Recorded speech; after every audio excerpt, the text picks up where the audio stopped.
The Dragon Ball superhero arc takes place after the events of the Granolah Arc. Following the battles on planet Cereal and the startling reveal of Black Frieza, Goku and Vegeta, aware of having fallen behind to the galactic tyrant, continue their training on Beerus Planet. Meanwhile on Earth, Trunks and Goten, now teenagers, take on the role of local superheroes known as Saiyaman X-1 and Saiyaman X-2. The pair encounter a couple of criminals who try and take them out, but naturally our heroes make short work of them, and the local police come to finish up the rest. Shortly after, Trunks tells Goten how well their heroics went, to which Goten agrees, then stating how awesome their poses were, just like Clean God himself, a video game character who the boys took loads of inspiration from. Just then, Goten's phone sends him an alert for another theft, only to discover it was a cyber threat, which disappoints Trunks as he wanted to beat up some more robbers. Goten then gets a video call from Chi-Chi, who yells at him to return home as she has no idea where he's been the entire time, revealing that the duo's superhero exploits were a secret to their families. As Goten rushes to remove his heroic gear, Trunks acknowledges that their transformation sequences aren't cool enough and wishes they had special transformation watches similar to Gohan's in the past. Trunks then gets the idea to ask Pilaf to create it for them, which catches Goten's attention. Trunks inquires for Goten's superhero costume, and doing so, Goten then takes off on the flying Nimbus to head home. Soon after, Trunks lands in an alleyway and wonders if he should change his outfit there or go home in his superhero outfit, as he doesn't want to risk any civilians knowing his secret identity. Trunks is then surprised to spot his grandparents at a nearby flower shop and quickly puts his helmet on to avoid detection. Dr. Brief, however, spots him and questions if he's one of the mighty superheroes that's been making waves in the town recently. Trunks then introduces himself as the hero Saiyaman X-1. Dr. Brief's pet dinosaur recognizes Trunks and goes running toward him. Brief notes that their pet dino usually doesn't bond with anyone other than family, to which Trunks replies that superheroes are loved by all. He orders Dino to sit as to not blow his cover and flies away.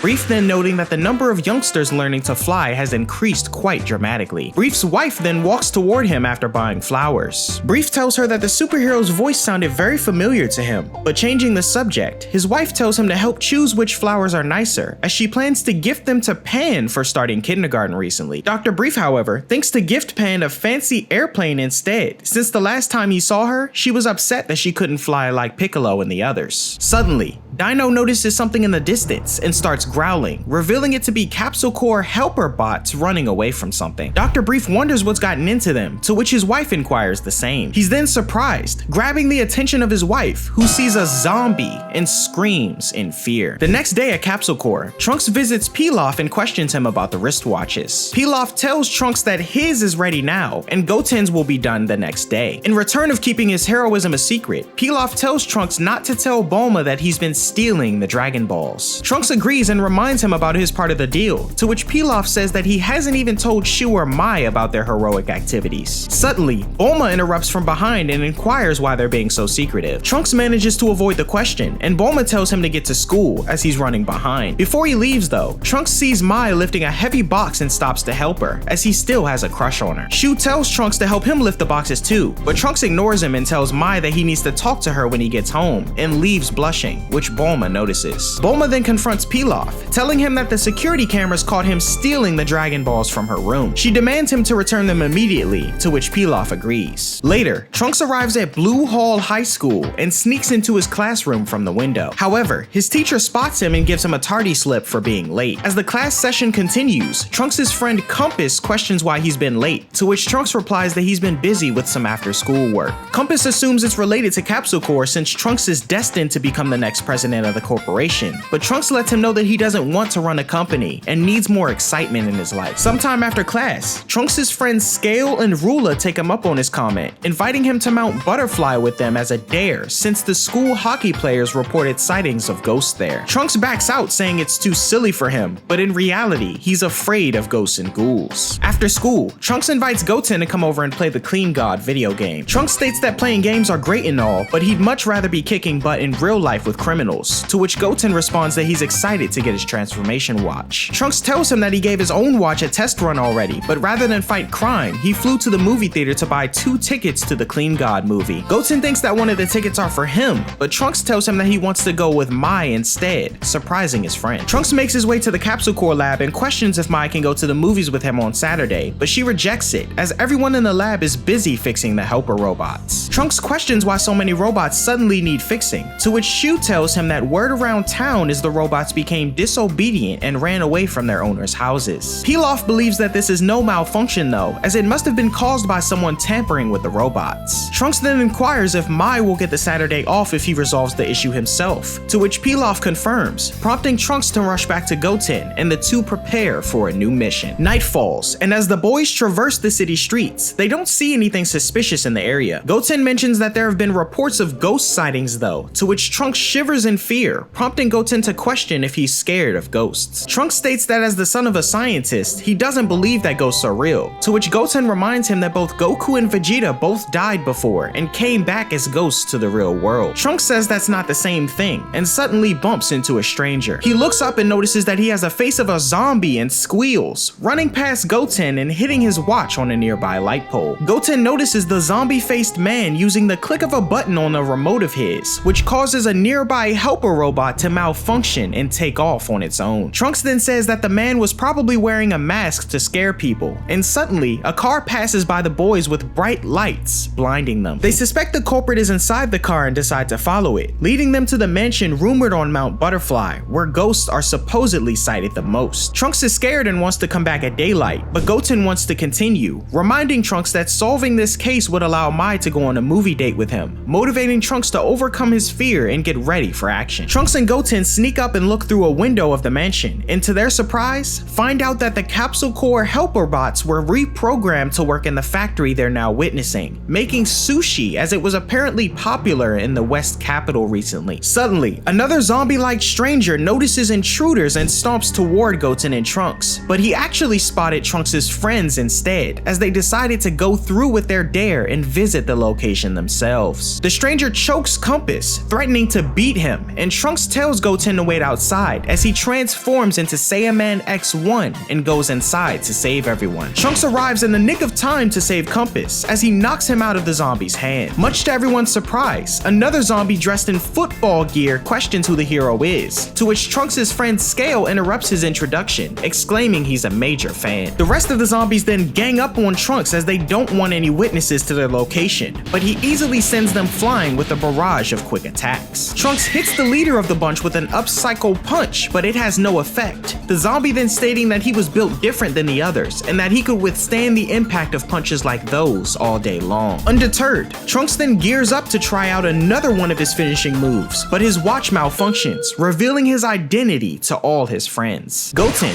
thinking quick on his feet, destroys the lights in the building and takes Trunks' schoolmates to safety, leaving Trunks behind in all the confusion. Goten introduces himself and tells the group that the ghost made them all hallucinate, and having seen Trunks as a Saiyaman, the group believed the story. Upon realizing amongst themselves that the mansion was really haunted though, they all take off, screaming into the night. Back at the factory, surrounded by darkness, Trunks transforms into a Super Saiyan to light up the room, and redons his costume as Saiyaman X-1. He then charges up his special move and lands a devastating blow to the zombie's face, quickly defeating him. Goten then appears and restores the lights, stating that Trunks really did a number on the zombies. Trunks then inquires about his friends, to which Goten tells him that it's all taken care of, as they took the bait with his illusion story. Trunks looks around the factory for any clues surrounding the helper bots mystery, as he can't question the zombies since he knocked them all out. He then finds a safe nearby, and in it is a disc titled Dr. Gero. The boys are confused on what this is, but Trunks takes it with him, stating that he'll check it out once he gets home. Soon after, Krillin then arrives on the scene in his police attire and spots Goten and Trunks. When questioned on why he's in the area, Krillin states that he got a report from a nearby resident who said they'd seen corpses moving around in the area as they were stolen from the morgue. Trunks is shocked by this as he realizes the zombies he fought were actually reanimated corpses and screams, much to Krillin's surprise. Time passes, and a short man in a lab coat returns to the factory at Mount Butterfly, noticing the wreck and downfall of his reanimated soldiers. The leader, now known as Alpha Number 12, explains the situation, stating that they were beaten by a kid from a high school and gives the scientist-looking individual Trunks' school badge. Surprised that all of his creations were beaten, the scientist is distraught to see that the disc titled Dr. Gero is missing from his safe, stating that it's the only copy in the world. He also acknowledges that his base of operations is now ruined, forcing him to resort to other forms of work in order to procure enough money key for his research. The next day, Trunks goes to the lab to ask Mai out once again, but this time, Pilaf and the others are even busier, the leader telling Trunks that a lot of severely broken helper bots were collected from Mount Butterfly. Realizing he was the one who destroyed the helper bots in the battle to defeat the undead, Trunks yells in frustration,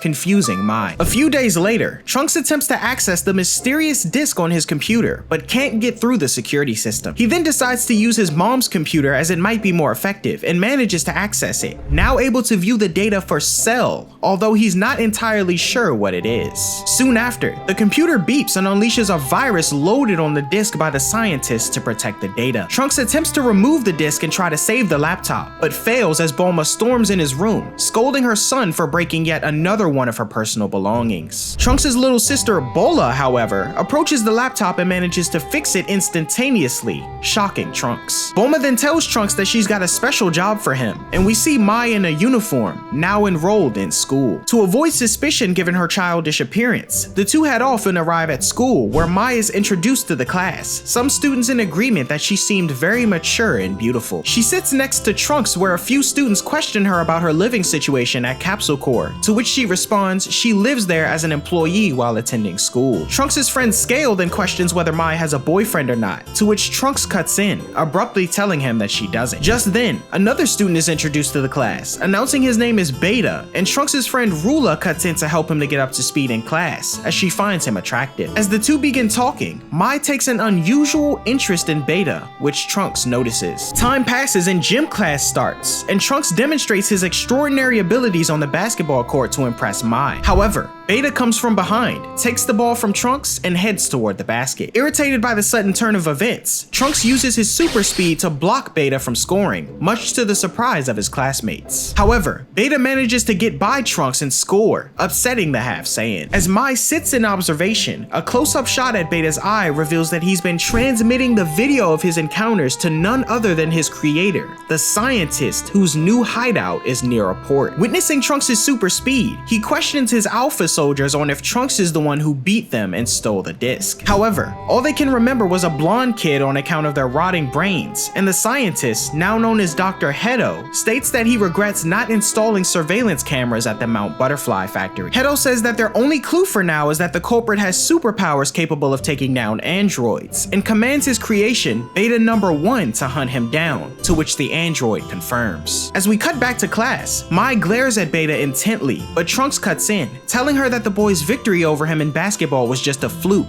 and that he'll win next time for sure. However, Mai, seemingly uninterested, tells Trunks to be quiet, which confuses him. She then points out that Beta isn't human, and the two notice the stitching on his neck, prompting Trunks to freak out as he believes it's another one of the undead. In response, Mai says that he's likely an android, but a different type than number 18. She also points out that it seems like he's looking for someone, to which Trunks thinks to himself that the zombies are likely out to get him after the incident at Mount Butterfly. Class ends, and observing through Beta's feed, Dr. Hedo, suspicious of Trunks, commands the android to do whatever it takes to find out if he has superpowers. Beta then throws a football at Trunks, but Trunks ducks, pretending he needs to tie his shoe. The ball bounces around and hits a fire extinguisher, covering Beta in the liquid as Trunks walks off, irritating the android. Lunchtime comes, and Beta pretends to spill his soup in an attempt to reveal Trunks' power. However, Trunks catches it and thanks him for the food, irritating Dr. Hedo, who watches from the feed. We cut to math class, and Beta beats Trunks in a race of solving equations. Dr. Hedo jumps in excitement, but his alpha soldier reminds him that solving math problems won't help him to catch their thief. Hedo acknowledges this sentiment, but states he needed a small victory. After school, Beta waits behind a wooden wall with the intent to drop it on Trunks to reveal his strength. Trunks notices and prepares to do something about it, but suddenly, Beta notices Goten in the distance, picking up a car to grab a tennis ball for a couple of girls. Trunks calls Goten an idiot for revealing his power at school, and Beta, now assuming Goten to be the thief, is commanded by Dr. Hedo to transform and get the disc back. Ripping off his school uniform, Beta appears in front of Goten with his superhero outfit, to which Goten Goten states that it's cringe. Trunks and his classmates circle the two, with the half Saiyan hoping Goten doesn't engage him at school. Beta, now introducing himself as Beta number 1, states that he's Dr. Hedo's masterpiece, to which Goten questions who that is, as he's never heard of him before. As he attempts to head home,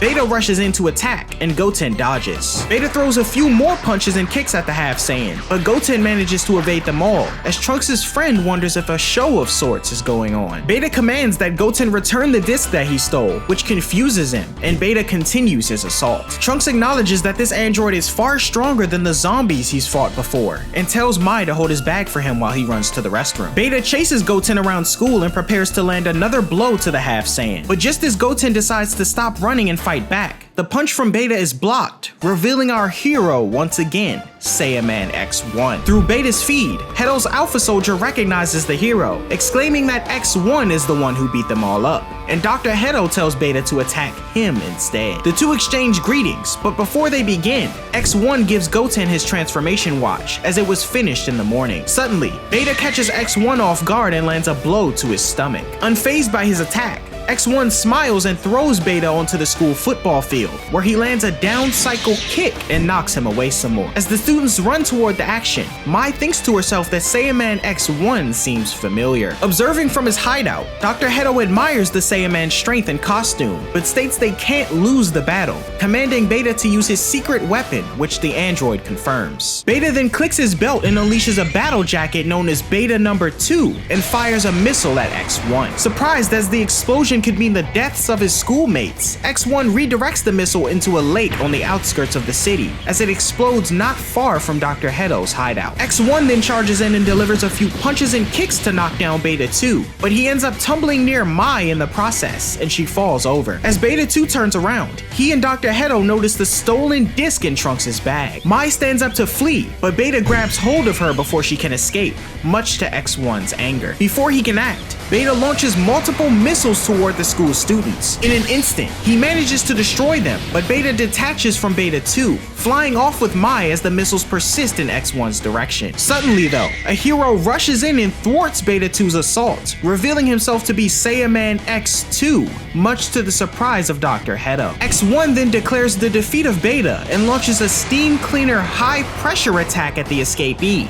blowing him out of the sky with enough time to rescue Mai from hitting the ground. On their way down, Mai notices a cloth on X-1 that looked awfully familiar to the one future Trunks had, and begins to blush as X-1 takes off. He arrives near X-2, who swiftly defeats Beta 2, causing him to explode. With the battle completed, the two heroes receive their admiration from the students, all except Ruler, who think they're corny, and they take off. Not long after, Trunks returns to Mai, exclaiming that it sucks how he missed the heroes in action while he was in the bathroom. Mai, however, continuing to blush, reveals that a forgotten feeling just came back to her, and says that Saiyaman X-1 is actually impressive. Trunks is surprised, prepared to reveal his secret identity to her, but Goten stops him before he can utter another word, as he almost revealed it in front of all his classmates. Mai stares up at the sky, hoping she'll meet the hero again, and Trunks stares in disappointment as he's unable to tell her. Back at Dr. Hedo's hideout, Beta returns in his underwear, apologizing for failing the mission. However, Dr. Hedo mainly acknowledges how cool the Saiyaman hero costumes were, then questions if Beta managed to get their autographs. Hedo then snaps back to the task at hand, and with his targets now identified, he can begin his work on the next androids, aiming to make them even stronger than X-1 and 2, and retrieve his stolen disc. In the Cricket District, Krillin continues his investigation on the mysterious zombies that were previously spotted on Mount Butterfly, when suddenly, a woman runs screaming out of a nearby shop, signaling Krillin's attention. The cop bursts in, finding a group of them in a convenience store where he plans to take them in for questioning. Coincidentally, Mai is also shopping, and when Krillin stops to acknowledge her, the zombies attempt to escape. However, Krillin stops them in their tracks, promptly arresting the three. Meanwhile, Goten heads to the city on the Flying Nimbus, stopping almost an hour later to catch the bus, as to keep his long commute a secret. After being questioned by a girl named Filer if he can set her up with Trunks for the upcoming school dance, the bus comes to a screeching halt, much to everyone's surprise. As the students look out the window to investigate, they notice a weird-looking man in the the road resembling Elvis, who reveals himself as Beta number 7. Beta 7 calls out to Goten, knowing his alter ego to be Saiyaman X-2, but Trunks' friend Chalk opens the back window for Goten, allowing him to escape. Goten then transforms into X-2 and confronts Beta 7, swiftly attacking him, unaware of the coincidence of appearance that all of his other classmates seem to notice. Goten then effortlessly takes down Beta 7, displaying kicks and a flurry of punches that send him hurtling into the garbage, much to the android's shock. At school, Scale passes out papers for the upcoming dance, telling Trunks that Clean God himself will be in attendance. Although Trunks is skeptical at first, Scale insists it's true as he kicks a costume of his own behind him. Staring at one of the posters around, Mai invites Trunks to the dance with her, much to his surprise, as he states that he needs to buy some new clothes. Mai, however, notices a tiny insect spy bot, which Dr. Hedo utilizes to spy on Trunks and the others. He overhears the news on Clean God and becomes elated, quickly deciding to create a female android as a date so he can attend the dance himself and meet his hero. Back at school, Trunks shares the news of Mai's invite with Goten, and as Trunks leaves to buy an outfit, Goten wonders how he'll be able to break the news to Filer. Suddenly, an observant Mai notices the spy bot and pulls Goten to the side as he questions what's going on. She informs him that they're being watched and explains that the bug that they just witnessed is in league with the androids that have been monitoring them this whole time. Mai goes on to explain that she knows about Dr. Hedo being a famous scientist and notes that unless they stop him, his androids won't stop coming for them. She then states her plan to lure Hedo out using the Clean God event so she can capture him herself. When Goten questions if that was the reason why she invited Trunks to the dance, she confirms, to which Goten feels bad for Trunks, who believed that the invitation was genuine. Time passes and the day of the dance comes, as Mai arrives in a suit of armor while Trunks wears a fancy suit. He hands one of the attendants a bag to hold on to containing the disc belonging to Dr. Hedo, and makes his way to the stage as he awaits the appearance of Clean God. Next to Trunks stands Dr. Hedo, another eager fan, and they briefly share their love for the superhero, with Hedo noting that his precious autograph was stolen, a sentiment that Trunks consoles him on. Suddenly, Mai pulls out a weapon on the doctor, but is halted by Beta 1 who grabs it. Krillin and the police then arrive, having been tipped off by Mai, and orders everyone to freeze, aiming for the arrest of Dr. Hedo. Hedo, however, manages to use a smoke launcher concealed under his sleeve and races off in a vehicle to escape, giving Krillin and the others the slip. The other officers question if they should pursue, but Krillin states he'll be going alone in order to find Hedo's lair. Trunks questions Mai's intent to take down Hedo on her own, to which she replies that she was tired of being the one always needing to be rescued. Trunks then realizes the bag containing the disc has been stolen, and Mai tells him to catch up to Hedo, exclaiming that he's Saiyaman X-1 after all. Trunks wonders how she knew, believing she'd just mistaken him for future Trunks, but Mai states she'd realized that wasn't possible and was able to deduce his identity. Trunks then vows to become the strongest superhero in the world so he can take her out on a date, and recognizing the situation at hand, Mai agrees to go on as many dates as he wants, so long as he catches Dr. Hedo. Trunks and Goten then take off, ready to suit up, as Scale emerges in the Clean God uniform, wondering where everyone went. Meanwhile, Beta 1 recovers the disc for Dr. Hedo, revealing that Trunks had it after all. At the same time, Krillin is tailing Hedo and his cohorts, as Goten and Trunks follow close behind. Krillin then informs the two of the situation, explaining that Dr. Hedo was the grandson of Dr. Gero, and both specialize in the creation of androids. Trunks recognizes the name Gero and questions if he's the one who created Cell. He goes on to ask about Hedo's intentions of plotting world domination, to which Krillin replies he's unsure, but notes he has androids working jobs for him to make money for his projects. Krillin's superior officer then calls him, stating that the Red Ribbon Army is targeting Hedo,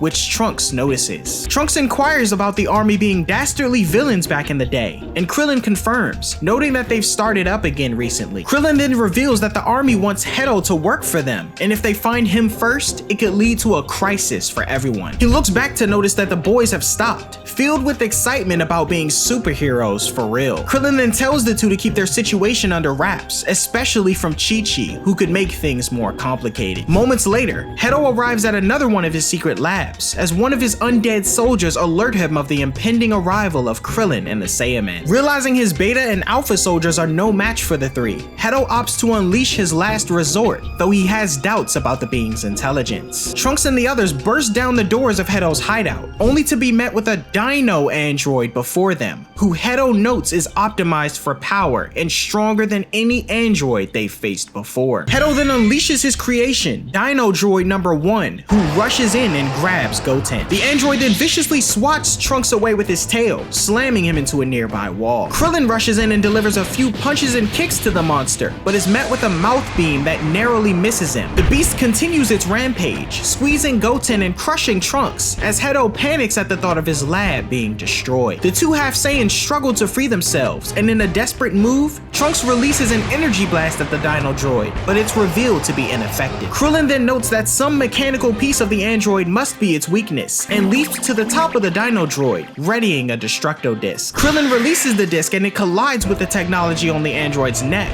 prompting the beast to stop in its tracks. Now able to move, Trunks and Goten power up to Super Saiyans and launch themselves at the android, pummeling it hard in the gut. The two continue their ascent a distance from the hideout and unleash their Cyclone-style Tornado Double Hurricane and rip the Dino Droid in half completely, which results in a massive explosion. The defeat of the creation sparks a panic in Dr. Hedo as Goten and Trunks land in base form, posing at a job well done. Krillin's police force then arrive, arresting Dr. Hedo and his creations as Krillin reaches for the disc on the scientist. However, upon inspection, the case is empty, all except a signed photo from Clean God himself to Dr. Hedo. Hedo demands the return of his photo, but Krillin questions the location of the disc. Hedo, however, states that he's long since memorized the data on the disc and discarded it in order to make room for his prized possession. At the same time, Goten recovers a disc in the background, smashed to bits after the battle. And so, Dr. Hedo is imprisoned, but his sentence is reduced to 3 months due to the revival of zombies who return to their families. Nevertheless, the doctor remains optimistic, releasing a new surveillance droid named Hachimaru and vows to create the ultimate android. Time passes, and Piccolo stands outside of a kindergarten, greeting Pan, who's just gotten out of school. She questions where her parents are, but apparently they're preoccupied, and Piccolo's standing in for them. With some spare time, Piccolo proposes they head to his house, where Pan expresses a desire to become a superhero like Goten and Trunks, who had recently stopped their activities as they weren't studying enough, courtesy of their mothers. Pan then plays around with a nearby frog, fearlessly leaping from a cliff to catch it, much to Piccolo's surprise. However, she's in complete control of the situation, prompting Piccolo to decide to train her. Piccolo states that Pan's father Gohan was around her age when he started training, so she might as well begin now, much to her joy. Meanwhile, at Sunset City Police Department, Sergeant Nuts and Krillin deliver a presentation on the notorious Red Ribbon Army. They focus on Magenta, the son of the previous Red Ribbon leader, Commander Red, and the head of Red Pharmaceuticals, a front for the revived Red Ribbon Army. Dr. Hedo is also discussed, more specifically as their target for recruitment to create more powerful androids. Krillin explains Hedo's educational and family background, going on to say that his father was Dr. Gero's second son, and Hedo was a prodigy in the realm of academics. However, both his parents died when he was young, and despite his genius, Hedo couldn't quite make it in any major organization given his quirky personality, thus forcing him to use what was left of his family's inheritance to continue his research on his own. Anticipating Hedo's release from prison in 3 months, Sergeant Nuts believes it to be the opportune time for the Red Ribbon Army to approach and recruit him. She states they'll need to stop this at all costs, otherwise the world could be in serious danger. At Red Pharmaceuticals, a man in a red suit known as Carmine informs Magenta that Hedo is currently in prison, much to his displeasure. However, Carmine pledges to seize Hedo upon his release in 3 months, prompting Magenta to confirm, as he plans to make good on his father's wishes to conquer the world. 3 months later, Hedo was released from prison, but not before disarming an explosive that likely kills everyone inside. Suddenly, Magenta and Carmine pull up next to him, attempting to introduce themselves. However, Hedo was already aware of Magenta's identity, thanks to his cyborg spy bot Hachimaru, who'd been following Carmine wherever he went. Aware that Magenta is a part of the Red Ribbon Army, Hedo wants to hear more about his proposition, and the three take off in their vehicle. Nearby,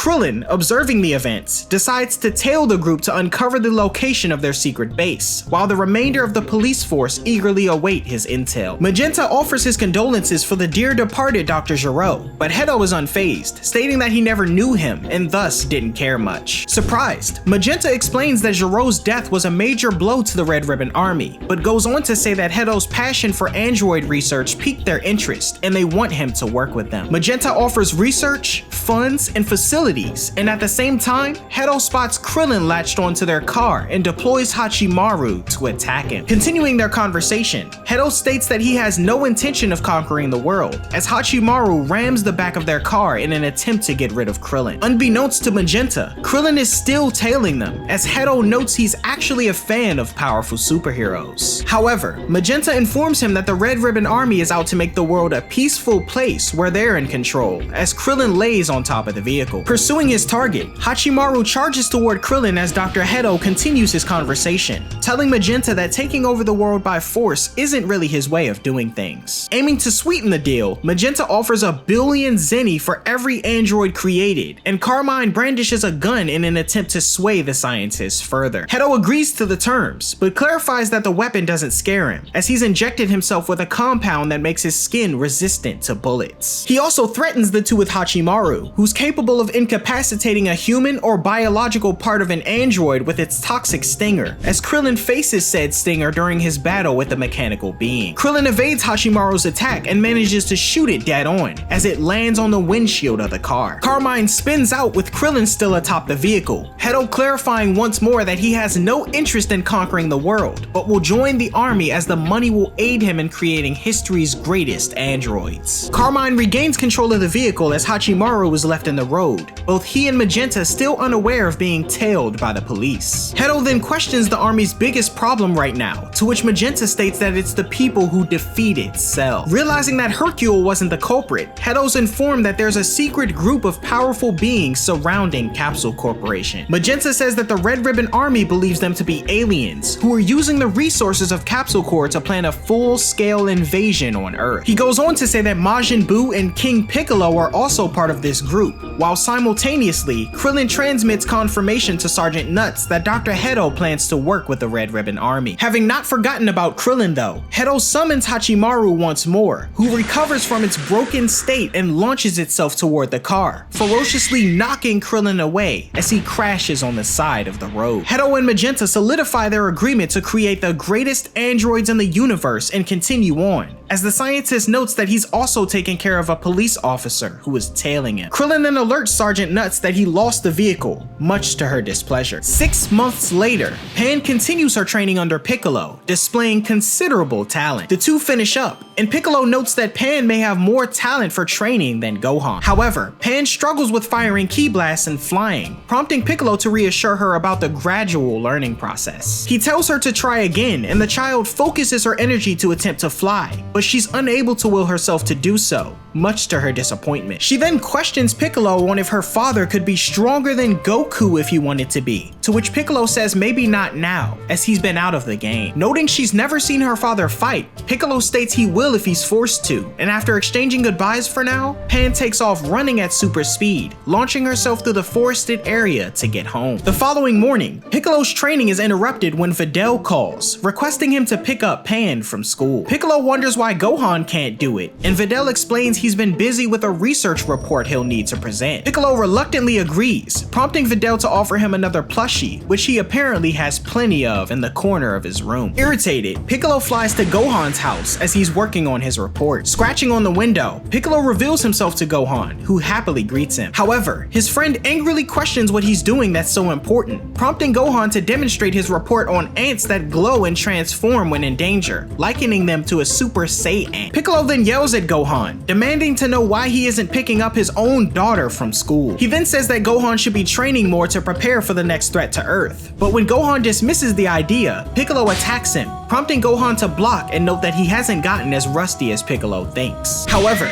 Piccolo follows up with a punch to Gohan's gut, telling him that he's been slacking as he outfits him with clothes resembling his, which Gohan notes are heavy. Gohan then thanks Piccolo again for getting Pan and offers him another plushie, and the Namekian yells in frustration, noting he doesn't need any more. Later that same day, Piccolo continues his training, only to be met with a burst of energy hurtling from the sky that delivers an enormous explosion upon impact. When the smoke dissipates, Piccolo is unscathed, and before him stands a strange-looking man with a yellow suit and blue cape, with the number 2 stamped across his chest. The stranger skillfully holsters his weapon that's assumed to have caused the explosion, and addresses the Namekian as King Piccolo. Piccolo, however, states that's not who he is anymore, confusing the stranger, who's told it's a long story and is questioned for his name. However, the stranger characteristically notes that his true identity is a secret, and Piccolo notices the appearance of the red ribbon logo on his shoulder. Piccolo points this out, recalling the symbol back when he was God, piquing the curiosity of the stranger, who wants to know more. Piccolo, however, dismisses this, telling him to do his homework next time, and points out the stranger's lack of ki, deducing he must be an android. Surprised that the Namekian managed to figure this out, the stranger confirms his intent to battle Piccolo, noting that today was supposed to be a trial run for him, but now he's gonna kill him. Piccolo reluctantly tells the adversary to hurry up,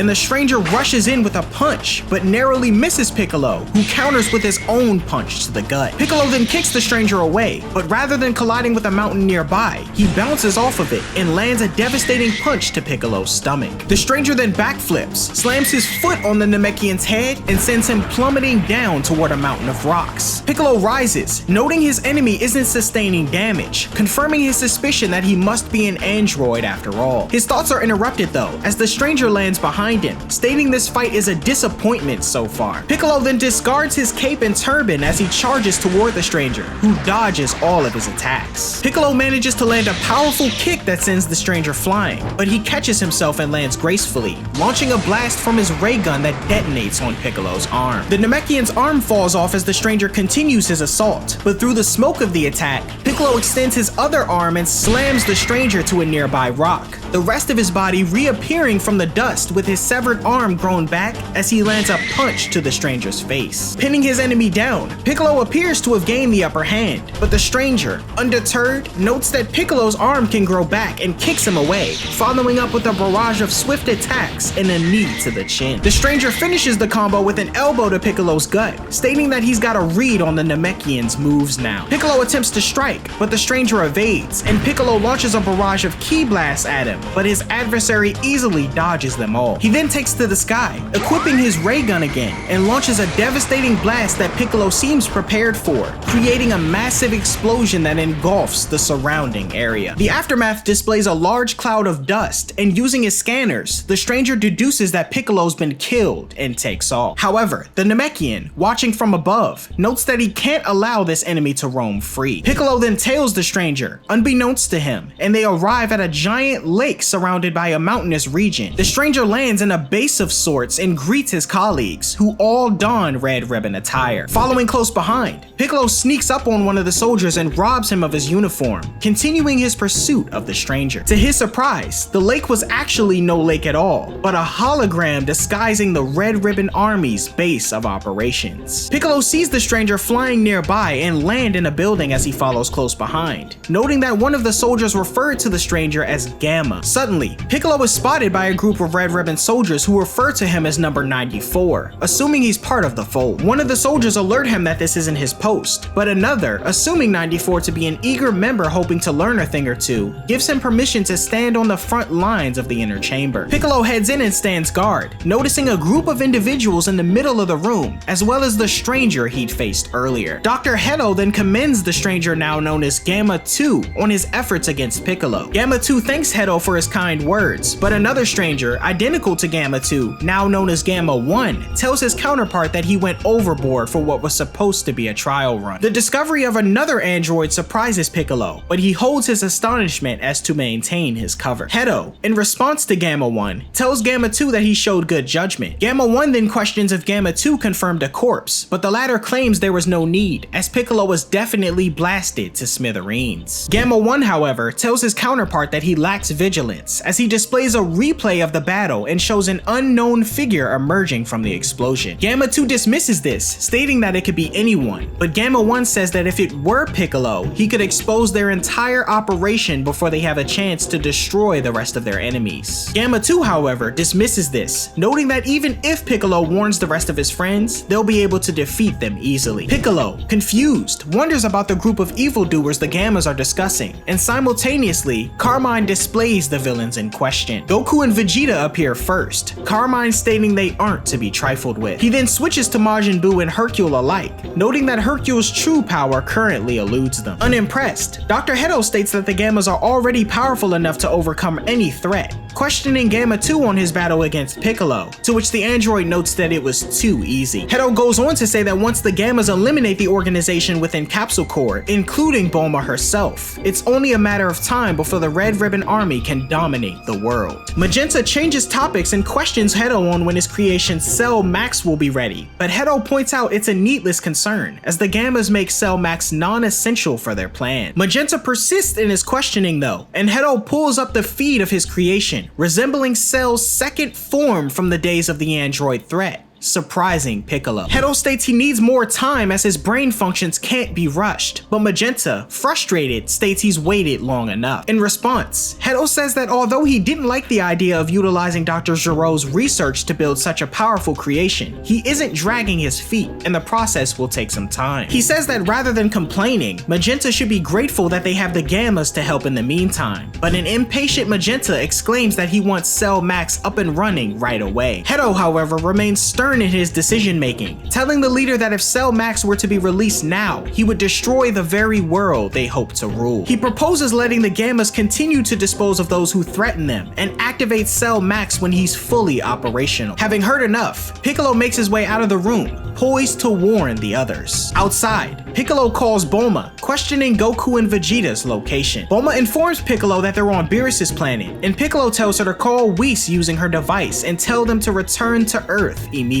When Bulma questions the urgency, Piccolo doesn't get into details, but tells her that they're dealing with a new crisis. She agrees to contact the two, and having no time to lose, Piccolo takes off to grab some sensu beans. At Capsule Corp, Bulma frantically searches for her device to contact Whis, and Piccolo arrives at Korin Tower, explaining the situation to Korin and Yajirobe. Korin, however, only has 2 sensu remaining and addresses Piccolo as Kami, but Piccolo informs him that he doesn't go by that name anymore. Soon after, Bulma contacts Piccolo, informing him that she can't find the device. Piccolo tells her that the situation could get rough without the help of Goku and Vegeta, and Bulma opts to continue her search. Piccolo then ponders on the situation, stating that based on his own battle, the Gammas are on par with Goku and Vegeta themselves, his last display of their power being the battle with Moro. Korin suggests Gohan step into fight, but Piccolo says the half Saiyan is of little use to them right now. He also states that number 17 and 18 are probably useless as well, given the enemy likely knows their weak points from Dr. Hedo's data. Majin Buu is also mentioned, having been asleep for a while now. With seemingly all his options depleted, Piccolo states he's the only line of defense against the Red Ribbon Army, but suddenly has a realization, claiming that Dende may be able to help him out. Meanwhile, Bulma continues her search for the device, finally stumbling upon it in the mouth of her pet dino. On Beerus Planet, Whis' staff receives the communication from Bulma, but the angel seems preoccupied with an ongoing battle. An explosion suddenly occurs, sending Whis' staff flying into the distance, continuing its reign. The battle seems to involve Goku, who's leaping away from an incoming blast unleashed from someone. Goku blocks the blast in base form, and appearing from the resulting smoke is Broly. Broly attempts to land a few punches and kicks on Goku, but Goku evades them all. The Saiyan remains on the defense as Broly continues his assault, and Broly suddenly headbutts Goku, who manages to catch himself and come flying back toward the Saiyan. Goku attempts to kick Broly, but Broly manages to block the attack as the two stare each other down. Goku then breaks away, complimenting his adversary on his quick learning, but Broly says he's still trying to get the hang of things. Goku, however, reassures the warrior, telling him that it's a gradual learning process, and soon he'll be fighting with a level head without snapping into rage. Goku then proposes they take their training up a notch, and Broly declares he's ready, addressing his adversary in his Earth name, Son Goku. After a brief overview of Broly's character and how our protagonist learned of him, Goku and Broly continue training on Beerus Planet. When Broly becomes overly enthusiastic, Goku advises him to ease off to prevent any chaos. Meanwhile, Vegeta is shown meditating, surprising Goku, who notes his rival isn't usually the type to calm his mind. Vegeta, however, explains to Goku that this serves as a form of training. He emphasizes that their physical capabilities have reached their peak, comparable to formidable opponents like Jiren, Broly, Moro, Gas, and Frieza. Rather than focusing solely on physical prowess though, Vegeta underscores the importance of mental training. He states that in order to command 100% of their power, they'll need to force their bodies and spirits to relax outside of moments when they attack. Whis commends Vegeta for grasping this concept and scolds Goku for his lack of understanding, the latter noting it's easier said than done for Whis, as he's an angel. Whis then suggests a match between the three Saiyans, Goku, Vegeta, and Broly. However, Vegeta declines if Broly is involved, he and Goku fearing the consequences of the Saiyan losing control. In agreement, Whis tells Broly to sit this one out and observe Goku and Vegeta, and suddenly, Lord Beerus wakes up, greeting Whis. Informed that he's been sleeping for the past 4 months, Beerus turns in surprise to see Broly on his planet, Goku explaining that it was a precautionary measure to keep him safe from Frieza. Going on to yell about inviting unwanted guests, Beerus smells food coming from nearby, introduced to Lemmo, the former member of Frieza's army. Tasting Lemmo's food, Beerus is quite pleased and tells him he can stick around. Chi-Lai then walks up in fear of Beerus, who she notes is the most feared entity in the whole universe. Beerus, however, stares at her intently, immediately falling for her good looks and tells her she can stay as long as she wants. Distractions aside, Whis wants to get the sparring match between Goku and Vegeta started, exclaiming that transformations and long-ranged attacks aren't allowed. However, Goku questions if they can eat first, prompting a moment of relief. Elsewhere at the lookout, Piccolo approaches Dende to inquire about unlocking his latent potential, similar to how the Grand Elder on Namek empowered Gohan and Krillin long ago. Regretfully, Dende states that he's too young to perform such a task, but mentions using the Dragon Balls. He suggests that Piccolo use them to get rid of the Red Ribbon Army swiftly, but unwilling to bruise his pride, Piccolo declines. Dende then says he could ask Shenron to draw out his latent potential, surprising Piccolo, who was unaware the dragon could do such a thing. Piccolo wonders if he can gather the Dragon Balls in time, but Dende suspects Bulma has already collected them, noting that she's been making frivolous wishes over the years so no one could use the Dragon Balls for evil. Piccolo then calls Bulma, who confirms the 7 Dragon Balls are with her, questioning if he can use them as she's probably not wishing for anything important. Offended but in agreement, the two plan to meet at Capsule Corps as Piccolo takes off. Back on Beerus' planet, everyone enjoys a feast prepared by Lemmo, who Beerus appoints as his new head chef. Everyone finishes as Goku and Vegeta prepare to face off in base form, Whis signaling the start of the battle. Goku charges in and attempts to punch Vegeta, but the Saiyan blocks his attack. The two trade blows before Goku gains some distance, leaping back in to deliver a kick that misses Vegeta and damages part of the planet. Vegeta rushes in to gain the upper hand, but Goku stops him in time,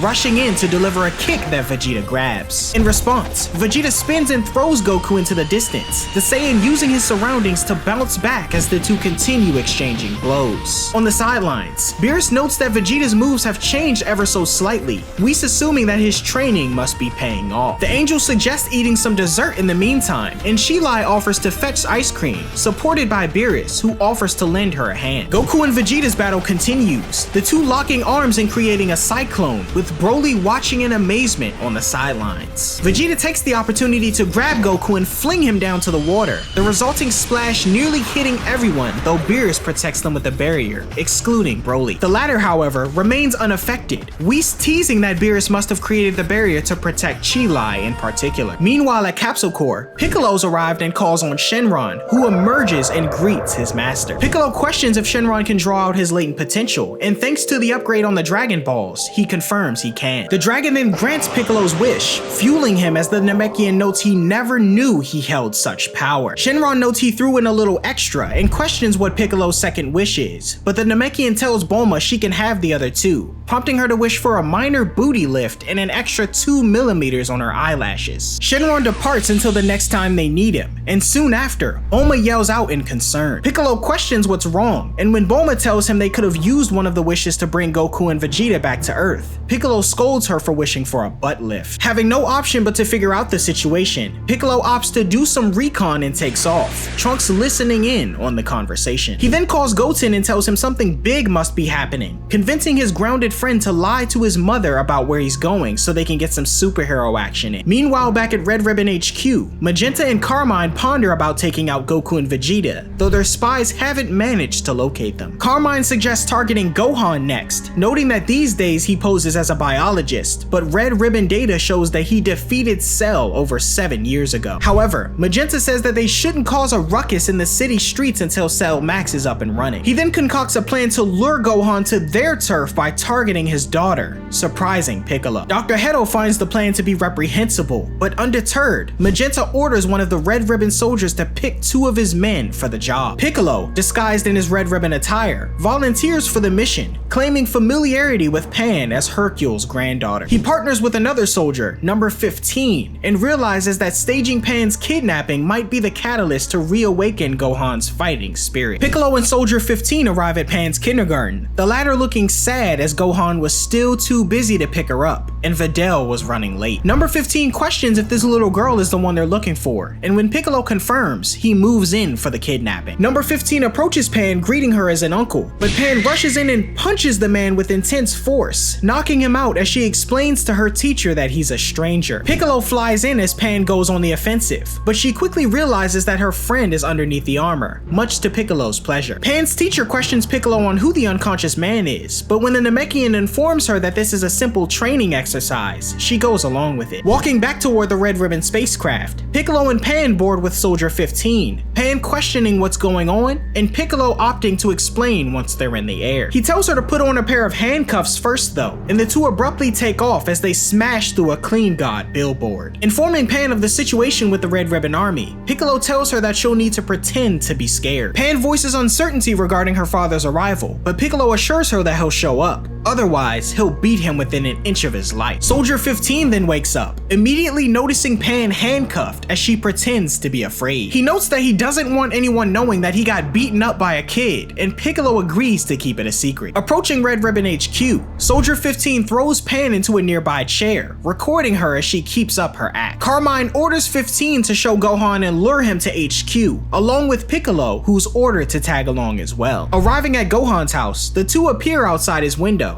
Piccolo scratching to get his attention. Gohan opens his window and confronts the Red Ribbon soldiers, surprising Piccolo as his pupil hasn't recognized who he is. Holding Gohan at gunpoint, Soldier 15 tells him to follow them, but Gohan flicks the gun away, threatening to call the police. 15 then shows Gohan the recording of Pan in fear, triggering him as he grows concerned. In a rage, Gohan effortlessly snaps part of his window and appears in front of 15, powering up to Super Saiyan, much to everyone's surprise. The ground beneath them shatters as Gohan demands the location of his daughter, Soldier 15 apologizing in fear and kindly urging the Saiyan to follow them. Outside of HQ, the scene is set with a downpour of rain, Red Ribbon leaders and the Gammas awaiting Gohan's arrival. Spotting Pan, Gohan leaps from the airship and smashes down in front of everyone, ready for action. Pan appears excited at witnessing her father's arrival, while simultaneously, Gamma 1 opts to fight Gohan first. Gohan, however, flies past the android to get his daughter to safety, but Gamma 2 swiftly appears and kicks him away. Landing, Gohan removes his turban as Gamma 1 insists on fighting first, the android charging in as Gohan manages to block his first attack. Gamma 1 continues his assault on the Half Saiyan, but Gohan lands a kick to his face, sending him to the ground. The android rises like a zombie though, headbutting Gohan and charging at him with a devastating kick. The attack lands, though Gohan is able to keep it from injuring him, the sheer magnitude of it sending the two underground as the Red Ribbon soldiers run away. Pan, observing from the sidelines, questions Piccolo whether her father can emerge victorious. However, the Namekian responds negatively, emphasizing that if Gohan can't manage to regain his battle instincts, he stands no hope of victory. Beneath Red Ribbon HQ, Gohan questions Gamma 1's identity, prompting him to state he's a superhero Gero and land a few blows on the fighter. Gohan correctly deduces Gamma 1 to be an android, and questioning his tactics, the Half Saiyan is unable to keep up with the android's speed, as he explains that he's only following orders. Going on to say that he and the Red Ribbon Army seek to eliminate Gohan and his wicked cabal. The fighter grows confused as the Gamma outmaneuvers him and lands another blow. They initially continue their battle underground, but Gohan emerges from below, transformed to Super Saiyan. This surprises Magenta and Dr. Hedo, the latter stating he witnessed this transformation before and assumes Gohan and his gang must be aliens after all. Gamma 1 then emerges from underground, stating that Gohan's power-up doesn't impress him. In response, Gohan removes his glasses and prepares a Kamehameha, unleashing the blast as Gamma 1 responds in kind, his beam swatted away by Gohan and crashing by Soldier 15. Capitalizing on the distraction, Gohan kicks Gamma 1 in the face, their skirmish continuing in the distance as Pan and Piccolo observe. Piccolo is concerned though, likening the battle so far to his first encounter with Gamma 2, as these androids can methodically learn their opponent's moves and capabilities as they fight. At the same time, Gamma 1 confirms this theory, questioning Gohan on if this is truly the full extent of his power. Irritated, Gohan rushes in with various strikes, but Gamma 1 evades them all. He chokeslams Gohan into the ground and tosses him above, using his super speed to catch up with him and kick him back down below, irritating Piccolo. Realizing Gohan will lose if this keeps up, Piccolo urges Pan to shout as if she's in pain. The two stage a performance to get Gohan's attention, triggering him as Gamma 2 urges the disguised soldier to remove his hands from the kid. This confuses Piccolo and Pan as Gohan awakens more of his instincts, yelling aloud and creating a bright flash that removes the rainy atmosphere completely. When the dust settles, we witness Gohan having reawakened his ultimate form, much to the surprise of Gamma 1. Gohan's energy disrupts the hologram covering Red Ribbon HQ, prompting a discovery from Krillin's commanding officer, Sergeant Nuts. After Krillin, Android 18, and Marin come out of a showcasing of Clean God 2 at the movie theaters, Krillin senses Gohan fighting in the distance. Sergeant Nuts then contacts Krillin, informing him that they've finally found the location of the Red Ribbon Army's secret base. Noticing that it's in the same direction in which Gohan's energy was felt, Krillin decides to go and scout the area alone. However, Android 18 questions who the woman was that contacted her husband, and noticing Krillin acting suspicious, she decides to tag along with him. Meanwhile, Gohan continues his battle with Gamma 1, now having the clear edge in battle. He lands a few blows and attempts to grab Pan, but Gamma 1 appears in front of him, exclaiming they aren't done fighting yet. As they battle, Gohan questions the android on what he was referring to earlier when he mentioned his wicked cabal, with Gamma 1 saying that he was referring to Gohan and his allies. Annoyed as he easily swipes away an attack, Gohan reminds Gamma 1 that it was his team that kidnapped a child, causing Gamma 1 to start having doubts. Dr. Hedo orders Gamma 2 to join the battle, but he's intercepted by Piccolo for their rematch. Referring to the Namekian as King Piccolo once more, the latter removes his red ribbon attire and unleashes his newfound power. Gohan notices Piccolo's joined the fight, but continues battling Gamma 1, as Gamma 2 points out the Namekian's survival. Gamma 2, becoming too overconfident for his own good, charges in and throws a punch at Piccolo, only for him to be countered hard. Piccolo lands a punch on the Gamma's face and launches him into the distance, Gohan questioning why his teachers arrived at Red Ribbon HQ. Piccolo, however, urges him to focus on the battle for now and moves toward Gamma 2. The android wonders how Piccolo powered up so fast and questions whether he was hiding his strength the entire time. Piccolo declines to answer, but Gamma 2 tells him that even with the Namekian's current power, he won't measure up to his true capabilities. Gohan, meanwhile, is dominating Gamma 1, though the fighter's stamina isn't to be taken lightly. Gohan questions if he'll ever give up, but the Gamma reveals that he operates at full strength until his energy is completely drained, revealing a remaining percentage of 82%. As the battles continue, Piccolo confirms that he's no match for Gamma 2, and after being kicked hard,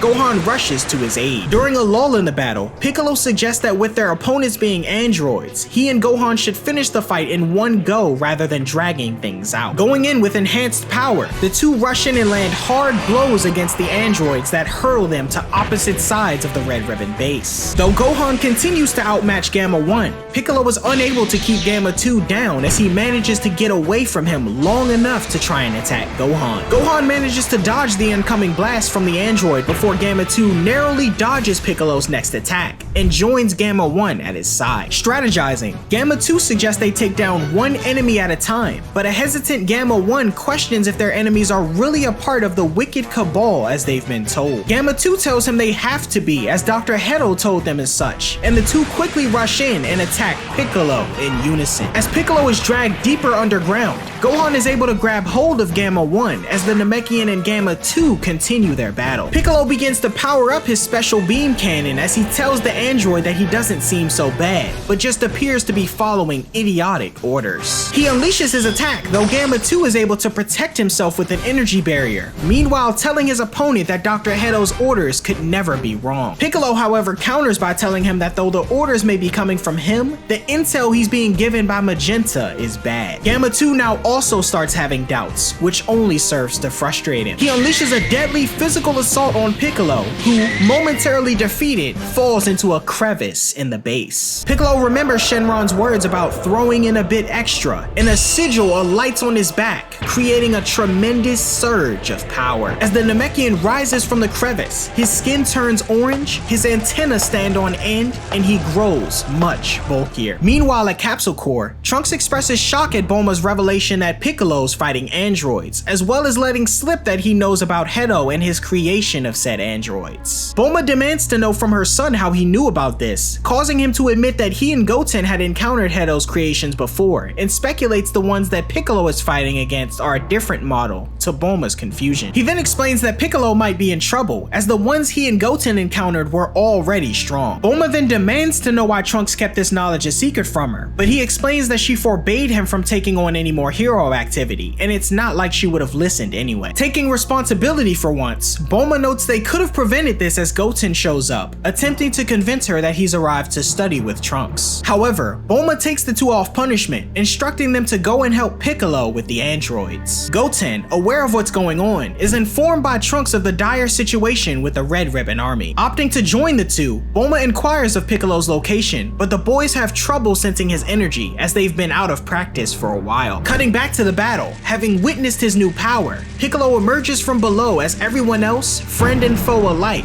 watch on with surprise. Gamma 2 charges at Piccolo and unleashes a barrage of punches at the Namekian. However, barely flinching with his stronger form, Piccolo lunges in and takes out Gamma 2 with a single punch. Marveling at his newfound strength, Piccolo's interrupted when the Red Ribbon soldiers open fire on him, though their attacks don't do any damage at all. Magenta and Carmine sense the Gammas losing their advantage and start to retreat, while Pan, meanwhile, breaks from her handcuffs and begins plowing through Red Ribbon soldiers. Threatened by Pan, Carmine pulls and fires a gun at her, with Pan dodging all of his shots. Outraged by Carmine's actions, Gamma 2 finally realizes they've been lied to and ceases his fight with Piccolo. Pan delivers a kick and punch that knocks out Carmine, and powering down to base form, Piccolo tells Gohan to quit fighting Gamma 1. While Magenta slips away, Dr. Hedo heads out after him. Inside the base, Magenta prepares to awaken Cell Max. When Dr. Hedo tries to stop him, attempting to convince him that the Gammas are just confused, Magenta shoots Hedo and begins to undo more of Cell Max's restraints. Dr. Hedo gets up, reminding Magenta about his toughened skin, and removes his trench coat for battle, but Magenta reveals that he's gone through some upgrades as well. Removing his suit to show the cybernetically enhanced body underneath, he prepares to fight, but is stung on the back of the neck by Hachimaru, whose poison begins to kill him. As Dr. Hedo rambles on about the effectiveness of Hachimaru and his plans to escape with the Gammas, Magenta uses his final moments to undo the remaining locks on Cell Max. Above ground, the battle seemingly over, everyone regroups, now with the Gammas with them. Bulma arrives, having brought Trunks, Goten, Krillin, and Android 18 as backup. Goten greets his brother, who has a hard time seeing him as his glasses were tossed away earlier. Goten and Trunks marvel at the cool look of the Gammas, and Piccolo is surprised to see that the boys have grown so much since they last met. Gohan notes that Saiyans remain small until they hit a certain age, at which point they have a radical growth spurt. Krillin questions the situation with the Gammas as Gohan and the others were just fighting them, but unable to see who's talking to him, Gohan notes his eyesight is terrible, but it improves when he transforms. Meanwhile, Dr. Hedo attempts to stop Cell Max's release, but finds little success. Gamma 2 notes his loss to Piccolo after he turned orange, and Gohan questions his teacher about his new form. He then tells him to give it a name, to which Piccolo arbitrarily decides on Orange Piccolo. Suddenly, the sky darkens as a massive explosion occurs behind everyone, Cell Max beginning to emerge from his chamber below. The monster lets out a furious scream, revealed to be a red creature resembling semi-perfect Cell. Dr. Hedo attempts to flee from the monster in a hover vehicle, alerting everyone of Cell Max's arrival, but is caught up when the monster unleashes his enormous energy, triggering an explosion. With concern for their creator, the Gammas rush in to aid him, but are attacked by Cell Max. Cell emerges from the ensuing smoke as the Gammas charge in to attack him, but neither blasts nor physical attacks do them any good. The monster responds with a few attacks of his own, and the Gammas quickly become overwhelmed. Watching from the sidelines, Piccolo urges everyone to assist. He tosses a senzu bean to Gohan, but he fails to catch it without his glasses and it falls into a crevice. Piccolo berates him for wasting the bean, but Trunks and Goten step forward to fight first, transforming into their superhero alter egos Saiyaman X-1 and Saiyaman X-2 as they charge into battle. Trunks and Goten rush towards Cell Max, though they're effortlessly swatted aside. Piccolo questions if the boys have been keeping up with their training at all, and Bulma notes they haven't as they've been grounded for over half a year. Assuming they have no choice but to rejoin the fight, Piccolo is interrupted as Trunks tells him not to worry, stating he and Goten haven't even gone Super Saiyan yet. Piccolo expresses his doubt in the boys as the Gammas continue their assault on Cell, Trunks questioning Gamma 1 on if the monster is used to moving his body around. Gamma 1 confirms that Cell hasn't figured out how to properly wield his strength, prompting Goten and Trunks to power up to Super Saiyan and charge in once more. With their significantly improved speed and maneuverability, they find success in landing blows on Cell Max. On the sidelines, the Gammas observe Goten and Trunks' battle, piecing together that their creation was based on the boys and their Saiyaman alter egos. Eventually, both Gamma 1 and Gamma 2 join in to assist them in taking down Cell Max, all four heroes demonstrating a super cool pose and charge in,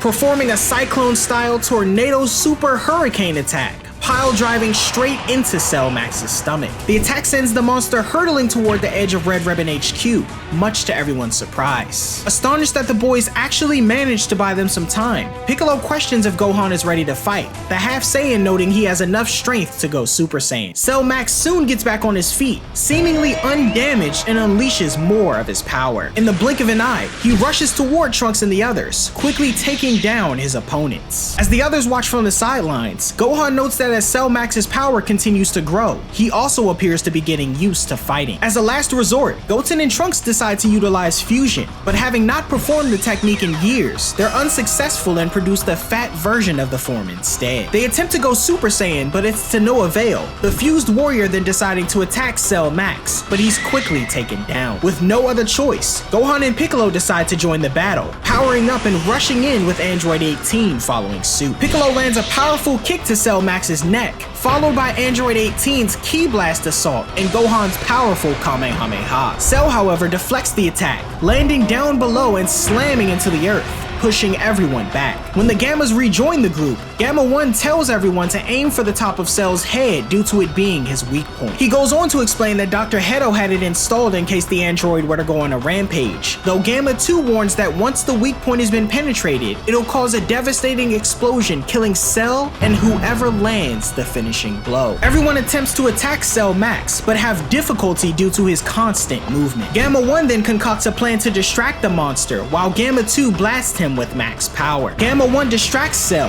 and Gamma 2 gathers enough of his energy, landing a powerful blast from his ray gun at point-blank range, giving Piccolo the opportunity to land an attack at the top of Cell Max's head. However, the Namekian's attack fails to create so much as a dent in Cell. Becoming angered, Cell Max unleashes a barrage of energy lasers that launch in all directions, some of them landing around a frightened Pan, who's rescued by Krillin. Having saved Bulma as well from the resulting explosions, she decides it might be best for her and Pan to leave the battlefield via her aircraft. As Gohan, Piccolo, Gamma 1, and Gamma 2 take cover behind debris, Gamma 2 realizes that a more powerful attack is required to finish Cell Max. When Gamma 1 realizes what his twin plans to do, he offers to join him in the attack, but Gamma 2 refuses and tells him that it's his job to save Dr. Hedo, who's miraculously still alive. When Cell Max punches Gotenks into the distance, Android 18 strikes him hard toward the monster, the fused fighter headbutting the android directly directly on his weak point, producing some cracks on Cell Max's head. Meanwhile, Gamma 2 plans to sacrifice himself to deliver the final blow, urging Gohan and the others to distract Cell as long as possible while he gathers energy, prepared to attempt a head-on assault. Gamma 2 takes off into the air, and with the cooperation of the rest of the team who attempt to distract Cell Max, the monster is moved closer to position. In space, Gamma 2 powers up to max and darts down toward Earth, Cell nearly destroying 18 before Krillin uses a Destructo Disc to slice his key attack in half. As Gamma 2 draws closer toward the others, Krillin urges everyone to close their eyes, unleashing a powerful solar flare that temporarily blinds Cell Max. Everyone rushes away with only moments left to spare, and as Gamma 2 falls in reach of Cell Max's weak point, he's spotted and blocked at the last second,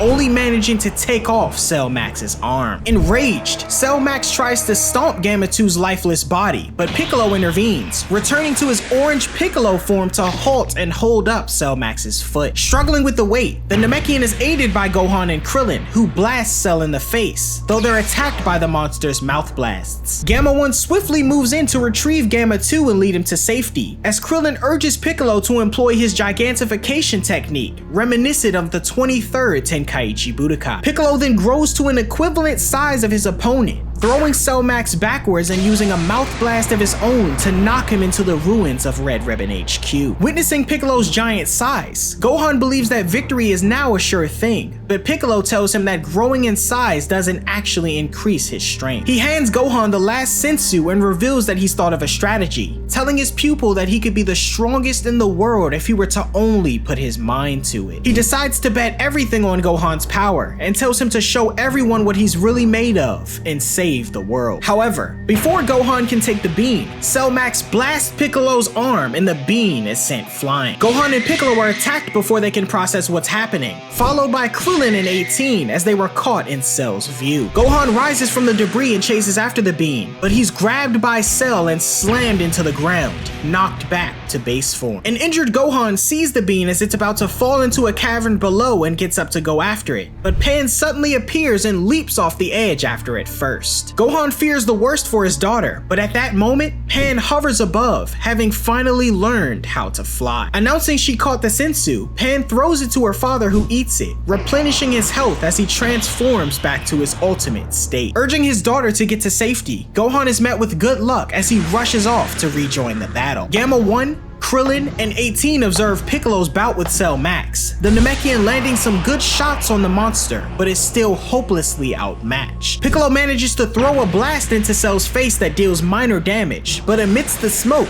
Gohan rushes in, delivering an uppercut to Cell Max that knocks him down, and proceeds to blast him off the building and down into the rubble below. Amidst the lull in the battle, Piccolo urgently huddles everyone up, telling Gohan he'll do everything he can to take Cell Max down, and in that moment, Gohan must unleash every last bit of his power into a blast that will finish the android off. Cell Max then returns, seemingly more powerful and angry than ever before. As Gohan gathers up his ki, Piccolo rushes in to fend off Cell Max for as long as possible. Despite his best efforts, Piccolo continues to be outmatched, Cell unleashing a relentless pummeling on the Namekian that leaves everyone in astonishment. Gohan worries for the safety of his friend, but a bloodied Piccolo urges him to stay back and focus on releasing his energy. Opting to take things up a notch, Piccolo rises to his feet and charges at Cell Max, both fighters dealing a devastating blow to each other's faces. Despite this, Cell regains control and continues to assault Piccolo, Krillin urging Gohan to pick up the pace, or his friend will be killed. Cell continues his assault, each attack more ferocious than the last, prompting an angered Gotenks to rush in, followed by Krillin and 18. Regrettably, the trio is swiftly subdued, with Gamma 1 also lending assistance before being swiftly rendered unconscious. Piccolo takes the brunt of Cell Max's kick head on, utilizing the monster's tail to hit him in the face. However, Cell retaliates with a blast that completely obliterates Piccolo's arm, taking the opportunity to deal more damage to him. Gohan braces himself as he plans to go help his friends, but Piccolo orders him to stay back and refrain from entering the fight until his power surpasses Cell Maxes. Cell grabs Piccolo and throws him into the air, unleashing a barrage of energy blasts on him. The android powers up a devastating attack and launches it toward Piccolo while he's still in midair. Gamma 1 racing to catch up just as the two appear to be caught in the powerful explosion. From below,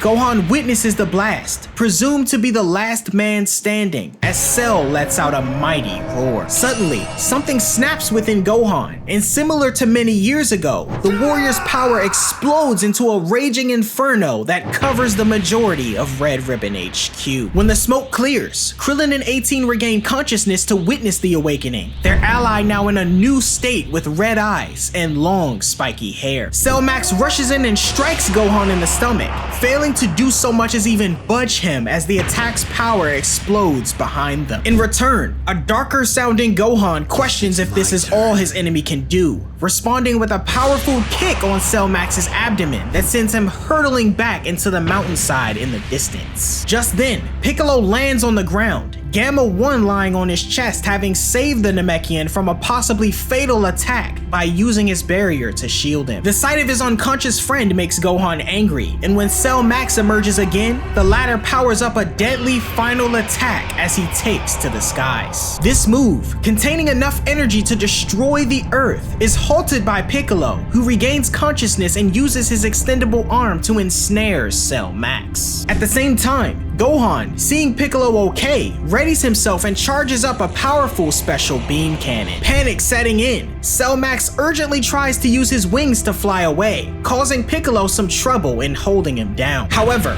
one is promptly destroyed through the effort of Gamma 1, and the other from Krillin and Android 18, who combine their Destructo Disc and physical attacks. Cell Max falls as Piccolo wraps his entire body around him, the latter calling out to Gohan to fire his attack immediately. Gohan unleashes his special beam cannon at Cell Max, who in response hurls his own devastating blast, causing the two energy attacks to collide. As they each struggle to overpower the other, Goten and Trunks, having now defused, rush in to kick away Cell Max's hand. This allows Gohan the opportunity to push his attack through Cell Max's, where it proceeds to connect with the outside of his head, thanks to Piccolo's continued intervention. With enough force, the special beam cannon finally drives through Cell's core completely, obliterating it as the beam continues through the vacuum of space. Cell Max, now defeated, is let go by Piccolo as he falls to the ground, both Gohan and his teacher signaling the battle's end. Krillin cheers as the Red Ribbon threat is finally over, but the group is met with Gamma 1's warning that Cell's remains are about to explode. Everyone races to safety as Cell Max's body detonates, causing an explosion that levels the entire Red Ribbon base. When the smoke clears, no one is harmed though, and with the battle finally over, Pen races to hug her father through the resulting smoke and debris, though is initially skeptical of he and Piccolo's new appearance. Reverting to base form, Gohan is met with affection as Piccolo glances at Gamma 1, spotting him and Dr. Hedo holding the hand of a lifeless Gamma 2. Piccolo notes that they never would have defeated Cell Max without the help of the Gammas, to which Gohan questions whether his father or Vegeta would have been able to defeat him either. Piccolo reminds him that this is why he can't allow himself to stay rusty, and questions what that technique was that he used to defeat Cell Max. When Gohan tells him it was the special beam cannon, Piccolo tells him that it was brilliant. Gamma 2 fades away before the eyes of Gamma 1 and Dr. Hedo, the android explaining to Piccolo that his twin used up all his energy in a final sacrificial move. Piccolo praises the efforts of Gamma 2, prompting thanks from Gamma 1 and Dr. Hedo, who note that the group have saved the world. Remorseful, Dr. Hedo admits that he overlooked what was right due to the allure of the Red Ribbon research funds, supported by Android 18, who states he gives androids a bad name. Bulma wonders how Hedo managed to survive the ensuing chaos, but he explains that he's modified his skin to withstand any impacts. Offering himself and Gamma 1 up for the authorities, Dr. Hedo is interrupted when Krillin and Piccolo decide it should be water under the bridge, due to the Gammas being largely responsible for their victory and Hedo not having evil intent. Hedo then questions Bulma on if he and Gamma 1 could be hired to work at Capsule Corporation, and upon inquiring if Hedo knows anything about beauty treatment, she agrees to his request, hoping that he can develop his skills to make her skin look younger. Piccolo insists that anything's better than using the Dragon Balls for that, and Hedo and Gamma 1 thank Bulma. and then shows off her new ability to fly in front of the whole group, much to Piccolo's surprise, who says the next phase of her training will begin tomorrow. Elsewhere, following the death of his boss and the destruction of Cell Max, an injured Carmine along with a handful of Red Ribbon Army members escaped the destroyed Red Ribbon base. After being questioned by Soldier 15 on what he plans to do, Carmine voices his intention to return to Red Pharmaceuticals. Meanwhile, on Beerus' planet, after hours of fighting and finally running on fumes, both Goku and Vegeta deal more blows to one another, attempting to finish things with one last clash. Vegeta manages to get a tap in on Goku's chest first, knocking him down as the Saiyan declares his defeat. Vegeta revels in his victory, boasting that he's finally defeated Goku before collapsing from exhaustion. With the match finally over, Chilai witnesses Lemo and Broly crying, having observed such an amazing battle. Opting to repair the damage done to the landscape, Whis goes to find his staff and notices he's received a missed call. On Earth, Gohan and the others head home, the half Saiyan noting that he hadn't realized how much Pan has grown. He goes on to say that he shouldn't be spending so much time with his nose in the books and suggests spending more time with his daughter. Recalling Bulma and questioning her motive for reaching out,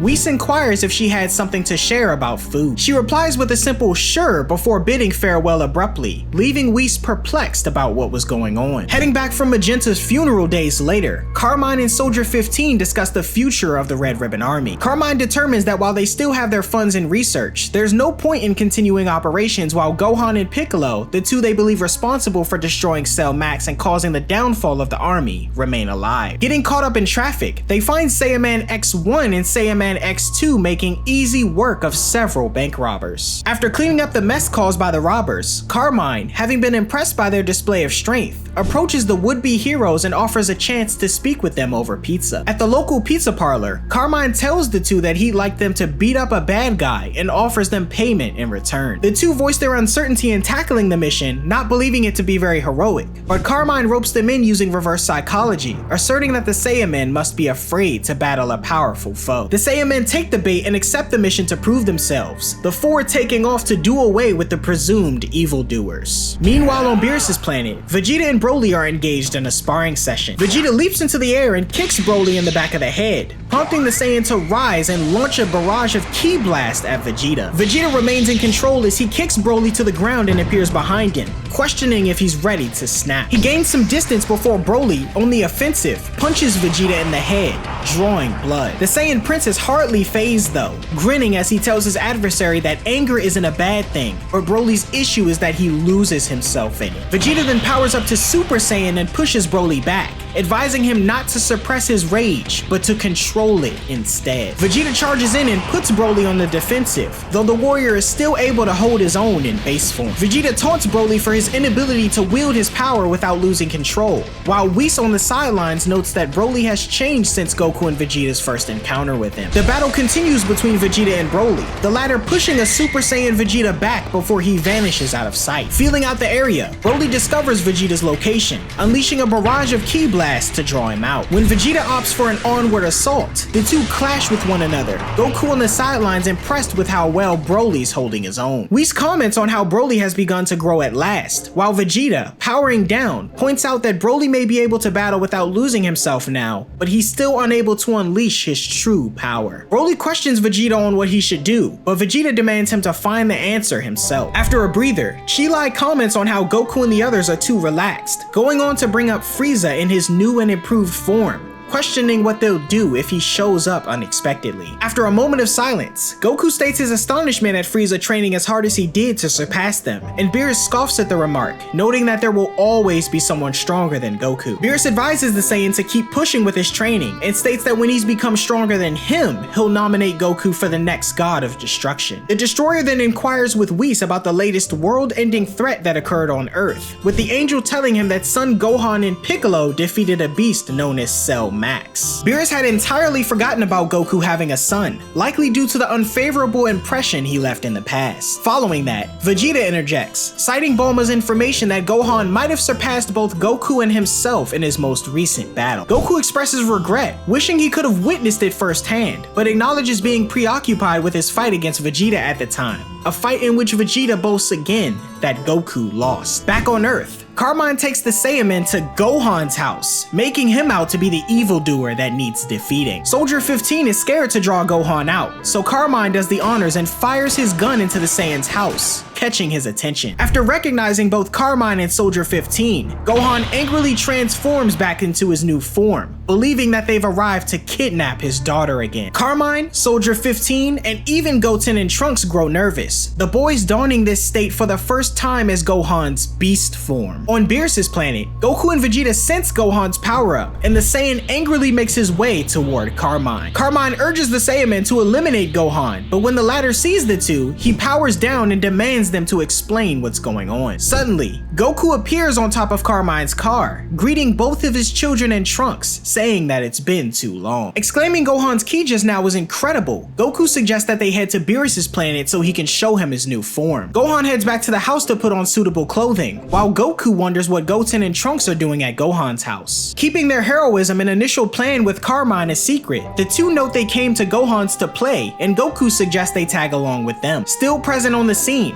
Carmine and Soldier 15 attempt to leave in the car they arrived in. Before they have the chance though, Goten, Trunks, and soon afterwards Gohan enter inside, where Goku uses his instant transmission technique to transport the group to Beerus Planet. Arriving in the middle of a yoga session, everyone turns to see Gohan and the others arrive with Goku. Goten and Trunks are surprised to see Beerus Planet for the first time, while Carmine and Soldier 15 wonder what's going on. Stating that he heard Gohan was amazing on Earth, Goku suggests that he and his son should spar together. Gohan agrees, and when Beerus berates Goku for bringing more uninvited guests, Whis notes that it's okay, as they might actually witness something interesting. Readying themselves, Goku questions if Gohan's new form is similar to Super Saiyan, but his son notes that it's called Beast, a form named by Piccolo. Questioning if Gohan can utilize his beast form at will, Goku is met with confirmation when Gohan says that Piccolo taught him how to control it. He goes on to say that he finally understands what Goku told him about being ready for a fight anytime. Gohan and Goku discuss Piccolo's new form as well, and when Vegeta questions his son on if he also proved useful in the battle with Cell Max, Trunks hesitantly tells him that he did by using combination moves with Goten. Wanting to see for himself, Vegeta suggests that Goten and Trunks battle Gohan first, and Goku agrees. On the sidelines, Broly questions who the newcomers are, and Whis reveals that they're the children of Goku and Vegeta. As the fight begins, Gohan transforms into a Super Saiyan as he fends off attacks from both his brother and Trunks. Initiating their Cyclone-style Tornado Hurricane attack, they charge at Gohan, who effortlessly leaps over them. This prompts the boys to go crashing into the ground, embarrassing Vegeta as Goku notes they make too many unnecessary movements. Gohan advises that they remove their Saiyaman headgear so they can actually see where they're going, and after doing so, they each transform to Super Saiyan themselves. On the sidelines, Broly questions if everyone can turn Super Saiyan at will,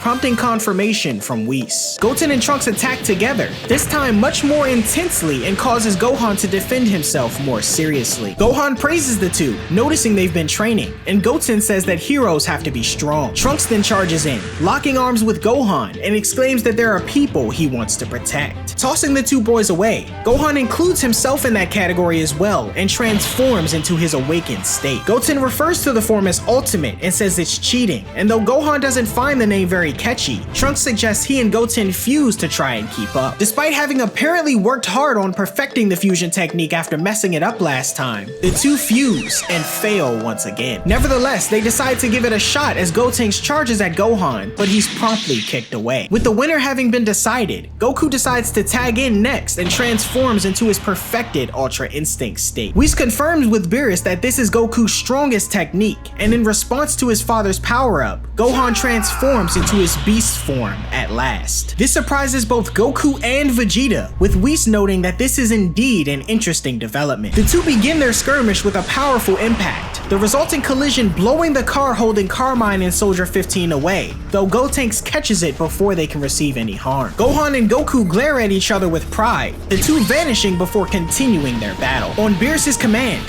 Whis erects a barrier around the spectators so they can watch without issue. Goku and Gohan begin to kick off their battle and level Beerus' planet with warm-up strikes, the two splitting apart and landing in a cavern they created, as Beerus complains about the resulting damage the two are causing. Goku continues his intense sparring session with Gohan, each using their strongest form available to them. Gohan manages to kick Goku through a hill and forest before he brings himself to a halt, the Saiyan complimenting Gohan's latent potential and applauds him for taking the time to train his new form. However, Goku reveals he'd been holding back a degree with his Ultra Instinct and shows off the results of his own training, appearing behind Gohan and kicking him into the distance. Pursuing his son, Goku smacks Gohan down into the water, evading a kick from him moments after along with a barrage of his attacks. Watching from the sidelines, Vegeta notes that Goku's Ultra Instinct is shifting the battle in his favor, using skill and experience in tandem with the divine technique to easily evade Gohan's assault. After being ferociously kicked away, Gohan praises Goku's use of Ultra Instinct, though he notes his father hasn't seen the full extent of his beast form just yet. Gohan then raises his energy, questioned by Vegeta if he can control it as he takes off toward Goku,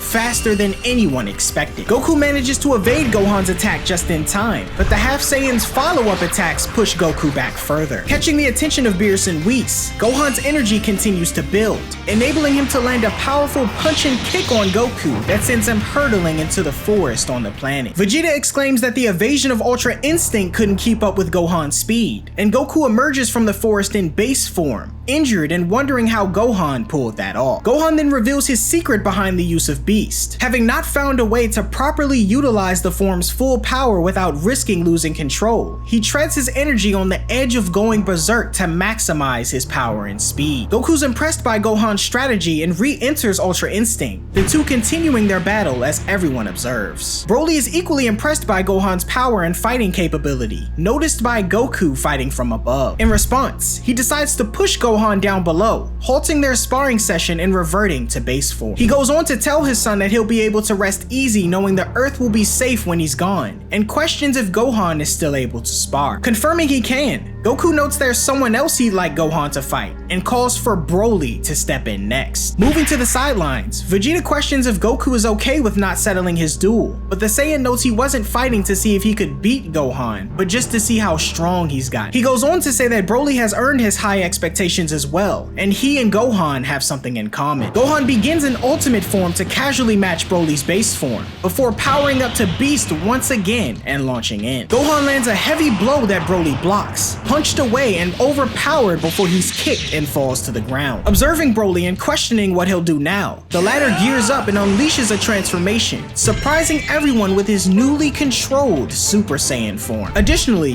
Whis also notes Broly's growth thanks to Gohan, though Beerus knows he still doesn't have a handle on his full power as well as Gohan seems to. Whis questions if Gohan is a suitable candidate for the next God of Destruction, but Beerus immediately says no, noting that destruction isn't suited for someone as uptight as Gohan. Gohan's superior form control and power maintains an advantage over Broly, up until Vegeta decides to tag in for Broly as Gohan's next opponent. Gohan wonders why everyone wants to fight him, and Goten and Trunks, having defused, voice their desire to face Broly. The trio rush in as well as Goku, who doesn't want to be left out, joining the group as they initiate their mini battle royale. The entire ordeal turns into an all-out slugfest, completely wrecking Beerus' planet in the process. Following this session, everyone lies winded as Goku notes it feels great to go all out, Gohan chiming in as he hasn't pushed himself that hard in a while. The group enjoy a feast cooked by Lemo as Goku and Vegeta question the identity of the Red Ribbon soldiers, though they give up their plans to eliminate Gohan and give an apology for their previous actions. Afterwards, Whis fixes up the damage to Beerus' planet while Goku and Vegeta decide to finally return home as well. Searching for a powerful key to lock onto, Goku pinpoints Piccolo and teleports the group to his home. The Namekian initially believes Carmine and Soldier 15 are up to no good again, but the two assert they've learned their lesson and take off. Intrigued by Piccolo's newfound strength, Goku suggests a battle with him, but he declines, stating that he needs to pick up Pan from kindergarten with Gohan. When Goku questions who that is, the others are quick to chastise him for forgetting his granddaughter, and Piccolo makes Goku come along to make up for his mistake. Meanwhile, Carmine decides to abandon his plans for resurrecting the Red Ribbon Army once again, realizing that there's no money to be made in taking over the world, and decides to dedicate dedicate his efforts to pharmaceutical development. At the kindergarten, Pan finishes up for the day and warmly greets her father before wondering who the man is behind him. After being told that he's her grandfather, Pan tests him by trying to land a kick against him, though it's easily blocked. The two share a smile before flying off home with Gohan, Piccolo waving goodbye to Pan's teacher. The Dragon Ball superhero arc started slow for me, but I really enjoyed it along with some of the changes that were made to make it more interesting in the manga. The sparring match between the Saiyans was probably my favorite part though, along with the reveal of Gohan's new beast form. I also can't forget about the ending to this arc, as we got the release not long after Akira Toriyama's passing, making Piccolo's wave goodbye such a sad thing to see. That said, I want to say another special thanks to Toriyama for inspiring me and many others who were touched by his work. But what did you think of this arc? Did you enjoy it? Let me know down in the comments below. Don't forget to like the video and subscribe if you haven't already, and I'll see you guys next time.